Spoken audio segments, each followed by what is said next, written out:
পুতুল বলল আরেকটি কথা বলবি তো থাপ্পড় খাবি বলে দিলাম কিন্তু। রাফি বলল আমি তো তোমার ওই নরম ও কোমল হাতের থাপ্পড় খেতে রাজি গো প্রিয়তমা। রাফির মুখে এমন সুন্দর সুন্দর বাণী শুনে পুতুলের বান্ধবীরা বলতে থাকে, বাহ পুতুল, এই ছেলে দেখি তোর প্রেমে হাবুডুবু খাচ্ছে। তখন আবার অন্য একটি বান্ধবী বলে ওঠে, আরে আমি তো দেখতাছি এই ছেলে পুতুলের প্রেমে পড়ে কবি হয়ে গিয়েছে। তখন পুতুল বলল, এই তোরা থামবি কি? তখন পুতুলের বান্ধবীরা বলল, আচ্ছা থামলাম বাবা থামলাম। তখন পুতুল বলল, এই ছেলে তোমার সমস্যা কি? একটু আগে থাপ্পড় দিলাম সব ভুলে গিয়েছো? তখন রাফি বলল, না গো ভুলি নাই, তোমার ওই থাপ্পড় খেয়ে প্রেমে পড়ে গিয়েছি, তাই আরো থাপ্পড় খেতেই আসলাম। পুতুল ভীষণ রেগে যায় আর সাথে সাথে ওইখান থেকে উঠে এসে রাফির শার্টের কলার ধরে। পুতুল বলল, এই তোমার সমস্যা কি বলো তো? তখন রাফি বলল, সমস্যা একটাই, তোমার সাথে প্রেম করতে চাই। তখন পুতুল বলল, তুই আমাকে জানিস আমি কার মেয়ে? তখন রাফি বলল, ওইসব দেখে প্রেম ভালোবাসা হয় না, আমি শুধুমাত্র তোমাকে চিনতে চাই, দিবা একটু ভালোবাসা? পুতুল বলল, এবার কিন্তু বেশি বলে ফেলতাছিস। তখন রাফি বলল, জানো তোমার ওই চোখের চাহনি আমায় মাতাল বানিয়ে দিচ্ছে, তোমার ওই কথা বলার ধরন তোমার প্রেমে ফেলে দিয়েছে।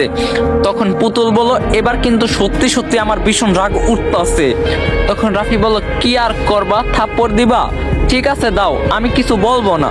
কথাটি শেষ হতে না হতেই পুতুল রাফিকে কষে কয়েকটি থাপ্পড় বসিয়ে দেয়। পুতুল ঠাস ঠাস করে থাপ্পড় দেয়, তোর এত থাপ্পড় খাওয়ার শখ, দিলাম থাপ্পড়। থাপ্পড় খেয়ে রাফি বলে ওঠে, রাফি বলল, আমি তোমাকে ঠিকই আপন করে নিব, দেখিও, শুধুমাত্র অপেক্ষার পালা, থাপ্পড় হাজারটা খেতে রাজি আমি তোমার হাতে। তখন পুতুল বলল, তোর শরম লজ্জা কি নাই? তখন রাফি বলল, অবশ্যই আছে। তখন পুতুল বলল, না তোর শরম লজ্জা কিছুই নেই, যদি থাকতো তুই এখানে আসতি না, তোরে একটু আগেই সবার সামনে থাপ্পড় দিলাম, তবুও কিছু হলো না, আবার বেয়াদবি করতে আইসস, লজ্জা শরম থাকলে এমন করতি না। রাফি বলল, আরে ভালোবাসা পেতে আমি হাজারো কষ্ট সহ্য করতে রাজি আছি। তখন পুতুল বলল, আর যদি কখনো এমন করস না, ভালোবাসা বের করে দিব তোর মাথা থেকে। তখন রাফি বলল, চ্যালেঞ্জ অ্যাকসেপ্ট করলাম। ঠিক সেই সময় একজন স্যার এসে সবাইকে ক্লাসরুমে যেতে বলে। তো স্যারের কথা মতো সবাই নিজ নিজ ক্লাসে চলে যায়, কিন্তু যখনই রাফি তার ক্লাসের রুমে আসে ঠিক তখনই আবার তার বন্ধুরা বলতে থাকে, দেখি শোনা তোমার গালে কি হয়েছে, কেমন জানি লাল হয়ে আছে। তখন রাফি বলল, ওই হাত ছড়া, আমার গালে কিছু হয়নি।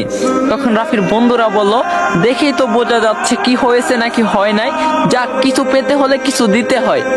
তখন রাফি বলল, মানে? তখন রাফির বন্ধুরা বলল, মানে হলো ভালোবাসা পেতে হলে থাপ্পড় তো খেতেই হবে, তাই না? রাফি বলল, তোরা আমার বন্ধু না রে, তোরা হলে আমার শত্রু।